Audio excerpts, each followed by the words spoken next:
Hello future doctors. तो हम यहाँ नीट 2026 का क्वेश्चन लेके आए हैं। इस क्वेश्चन में थोड़ा मिक्स कॉन्सेप्ट है। देखो, इसमें पहले तो पूछ रहा है कि इनकरेक्ट स्टेटमेंट बताओ। हम पढ़ पढ़ के देखते हैं कि कौन सा स्टेटमेंट हमारा करेक्ट हो इनकरेक्ट होगा, वही बताना है। अच्छा, पहले में बोला है कि nitrogen can form P pi multiple bond. ये बात आपको यहाँ से क्लियर होगी कि नाइट्रोजन का लास्ट शेल होता है 2s2 और 2p3। अब देखो, इसके पास जो तीन अनपेयर्ड इलेक्ट्रॉन्स होते हैं पी सब शेल में, इसकी हेल्प से ये पी पाई बॉन्ड बना सकता है। और ये N2 गैस में आपने सीखा होगा, ये ऐसा कुछ बनता है। देखो, अच्छा, पी पाई का क्या मतलब है? देखो, इस नाइट्रोजन का अगर पी सब शेल है तो दूसरे वाले नाइट्रोजन का भी पी सब शेल ही रहेगा। ये दोनों आपस में रिएक्ट करके पी पाई बॉन्ड बनाते हैं, मल्टीपल बॉन्ड बनाते हैं। तो पहला स्टेटमेंट करेक्ट है। अच्छा, सेकंड स्टेटमेंट पे चलो। उसने बोला है कि अगर फॉस्फोरस के साथ में कितने इथाइल जोड़ दूं? 3 इथाइल। ऐसे ही अगर मैं आर्सेनिक के साथ जोड़ दूं 3 बेंजीन रिंग, इनका अगर मैं मेटल एटम के साथ, ट्रांजिशन मेटल के साथ P pi D pi bonding बनवाऊं तो क्या ऐसा हो पाएगा? बिल्कुल हो पाएगा। ये क्यों? क्योंकि मैं यहाँ अगर बात करता हूँ किसी भी एक कोऑर्डिनेशन कंपाउंड की, तो कोऑर्डिनेशन कंपाउंड में आपने सीखा है कि ये आर्सेनिक और ये फॉस्फोरस, इन दोनों पर ही एक एक लोन पेयर होते हैं जो कि लिगेंड की तरह बिहेव करते हैं।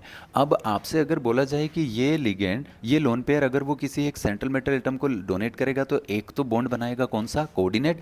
लेकिन अगर मैं बात करूं फॉस्फोरस के लास्ट शेल की, तो उसका लास्ट शेल होता है 3s2 3p3 और 3d वैकेंट रहता है। अगर किसी एक एलिमेंट के पास वैकेंट डी सबशेल है, इसका मतलब वो वैकेंट डी ट्रांजिशन एलिमेंट से लोन पेयर लेकर के एक एक्स्ट्रा बॉन्ड भी बना सकता है। तो ये पी पाई डी पाई एक बॉन्ड की ये बात कर रहा है कि ऐसा पॉसिबल हो सकता है। कब? जब ये किसी एक कोऑर्डिनेशन कंपाउंड में लिगेंड की तरह काम करे तब। तो ऐसा आर्सेनिक में भी हो पाएगा और फॉस्फोरस में भी हो पाएगा। अच्छा, ये बताओ, नाइट्रोजन फैमिली में आपने सीखा है ये नाइट्रोजन है, फॉस्फोरस है, आर्सेनिक है, एंटीमनी है। तो इनका डाउन द ग्रुप आप जाते हो तो नंबर ऑफ शेल्स बढ़ती जाती है। तो इनमें डी सब शेल और खाली है, इसका मतलब वो एक P pi D pi bond extra बना सकते हैं। और आप अगर जानना चाहते हैं कि ये कौन सा शेल इसके पास होगा, तो पीरियड नंबर से देखो। नाइट्रोजन के पास कोई डी सब शेल वैकेंट नहीं होता है, जबकि यहाँ 3d, यहाँ 4d ऐसे वैकेंट होते हैं। चलो, दूसरा भी राइट हो गया हमारा। थर्ड पे चलते हैं। ये कह रहा है कि फॉस्फोरस और आर्सेनिक और एंटीमनी जो है वो कैटिनेशन प्रॉपर्टी शो करते हैं। पहला पॉइंट, कैटिनेशन का मतलब होता है सेल्फ लिंकिंग एबिलिटी, आपस में ही जुड़ते जाना और बड़ी चेन बना लेना। जैसे मैं आपसे कहूँ फॉस्फोरस फॉस्फोरस फॉस्फोरस, ऐसी बड़ी चेन बन गई हो, ऐसे ही आर्सेनिक और एंटीमनी भी आपस में जुड़ करके बड़ी चेन बना लेते हैं।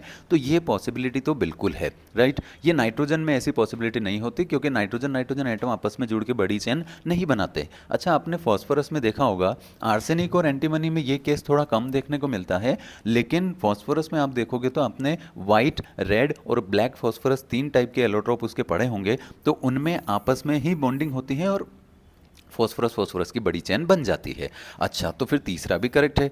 लास्ट बच रहा है, nitrogen can form D P pi D pi. बस यही पॉइंट है बेटा कि ऑक्सीजन के साथ इसका बॉन्ड बनवाना है और ऑर्बिटल यूज करने हैं डी पाई पी पाई, डी ऑर्बिटल और पी ऑर्बिटल यूज करने हैं। तो आप यहाँ से इसी वाले पॉइंट से समझो कि इसके पास कोई डी सबशेल है ही नहीं, है ना। इसके पास कोई डी सबशेल नहीं है, इसका मतलब ये डी सबशेल यूज करके ऑर्बिटल बॉन्डिंग नहीं बना सकता। अच्छा, तो इसका मतलब ऑक्सीजन के साथ होते होंगे। ऑक्सीजन के साथ भी कोई डी सबशेल नहीं होते। इसके लिए आप लास्ट शेल लिखते हो 2s2 2p4।